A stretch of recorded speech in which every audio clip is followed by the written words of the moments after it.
Bismillahirrahmanirrahim. Assalamualaikum warahmatullahi wabarakatuh. Teman-teman sekalian, malam ini adalah malam 21 Ramadan. Tanpa terasa kita udah masuk kepada asyarah min awakhir Ramadan, 10 malam terakhir Ramadan. Kalau kita belajar dari sejarah Nabi SAW, Nabi itu punya hobi itikaf namanya di 10 malam terakhir. Bahkan Nabi udah melakukan itikaf sebelum beliau mendapatkan wahyu. Artinya sebelum beliau jadi nabi itu udah punya hobi berdiam diri, menyendiri di tempat yang tidak ada yang mengganggu beliau. Walaupun dulu namanya bukan itikaf. Kegiatan itu disebut dengan tahannus di Gua Hira. Karena kata Sayyidah Khadijah radhiyallahu anha, Nabi biasa bertahannus, berdiam diri, menyendiri di Gua Hira di bulan Ramadan. Jika bekal beliau habis, beliau akan turun mengambil bekal dari rumahnya dan kembali lagi ke Gua Hira. Tapi setelah Islam, maka Nabi tidak pernah lagi ke Gua Hira karena itu bukan syariat Islam. Nabi baru ke Gua Hira karena beliau diusir dari Taif dan beliau tidak bisa pulang ke kota Mekah. Cuman itu sekali-kalinya Nabi ke Gua Hira setelah Nabi dapat wahyu. Lalu bagaimana dengan ibadah itikaf setelah Islam? Setelah Islam, Nabi membiasakan itikaf di depan Ka'bah. Salah satu di antara adegan itikaf yang sangat mengharukan adalah itikafnya Nabi sepulang dari Taif, lalu beliau ke Gua Hira.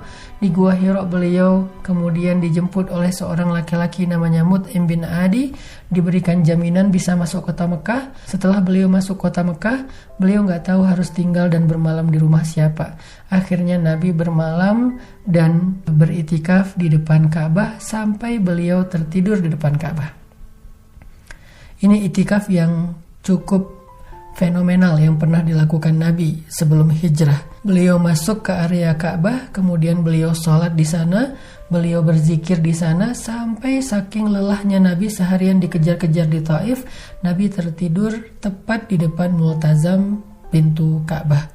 Gak lama ketika Nabi tertidur, tiba-tiba Allah mengutus malaikat Jibril dengan kendaraan boroknya dan mengajak Nabi untuk melakukan perjalanan Isra dan Mi'raj. Itulah salah satu adegan itikaf yang terekam dalam sejarah sebelum Nabi hijrah. Lalu setelah Nabi hijrah ke Madinah, itikaf menjadi salah satu kebiasaan Nabi, ibadah istimewa Nabi di bulan Ramadan yang dikhususkan di dalam Masjid Nabawi. Sebagaimana hadis Aisyah radhiyallahu anha yang diriwayatkan oleh Bukhari Muslim, Aisyah radhiyallahu anha mengatakan Nabi selalu beritikaf 10 malam terakhir di bulan Ramadan sampai beliau kembali kepada Allah Subhanahu wa taala. Lalu setelah beliau wafat, tradisi itu, kebiasaan itu, ibadah itu diteruskan oleh keluarganya atau istri-istrinya. Ini menunjukkan bahwa itikaf adalah salah satu hobi Nabi bahkan sebelum beliau dapat wahyu. Kenapa? Karena itikaf adalah ibadah yang paling istimewa. Satu, di dalam itikaf kita belajar khalwah. Kita belajar al-unsu billah, berduaan dengan Allah. Jadi itikaf bukan ngariung. Kalau bahasa Indonesianya ngumpul-ngumpul. Itikaf itu bukan nongkrong bareng geng. Itikaf itu adalah kesempatan kita al-unsu billah, berduaan dengan Allah. Karena udah setahun ini kita kayaknya gak punya waktu buat al-unsu billah, berduaan dengan Allah. Karena udah setahun ini kita sibuk dengan kerjaan kita, sampai di rumah udah capek. Kita kalau ke masjid juga cuman sholat doang terus balik lagi ke rumah. Kita gak sempat curhat sama Allah, gak sempat munajat sama Allah, gak sempat zikir yang tenang, hanya mengingat Allah dan gak terganggu dengan yang lain-lain. Nah, pas itikaf inilah kesempatan kita untuk berduaan dengan Allah Subhanahu wa taala. Disebut dengan istilah khalwah atau disebut dengan istilah al-unsu billah. Itu hobinya para anbiya. Bahkan Nabi Sulaiman di akhir hayat beliau menghabiskan waktu dengan itikaf di masjidnya atau di musolanya sampai beliau wafat. Artinya Nabi Sulaiman wafat dalam keadaan sedang beritikaf. Begitu juga hobi para sahabat. Di antara mereka ada yang wafat dalam keadaan sedang beritikaf seperti Utsman bin Affan yang beritikaf antara asar sampai maghrib sambil membaca Al-Quran, kemudian beliau dibunuh.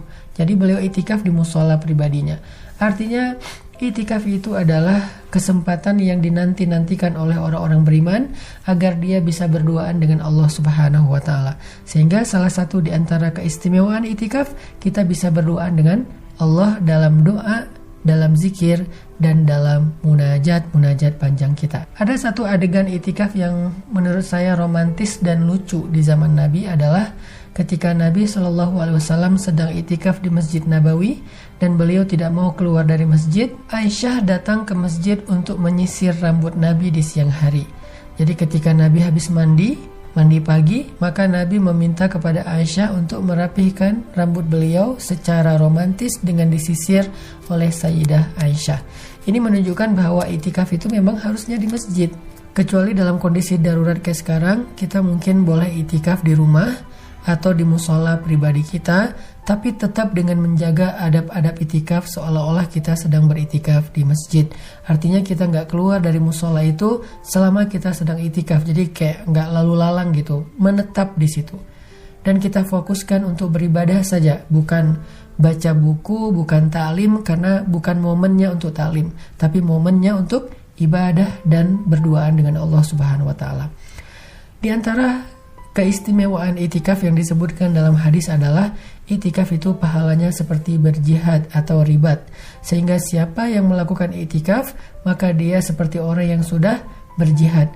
Apalagi kalau i'tikafnya sampai ditakdirkan Allah bertepatan dengan malam Lailatul Qadar dari 10 malam terakhir Ramadan, maka i'tikafnya seperti orang yang berjihad lebih daripada 1000 bulan. Kebayang gak berjihad 1000 bulan?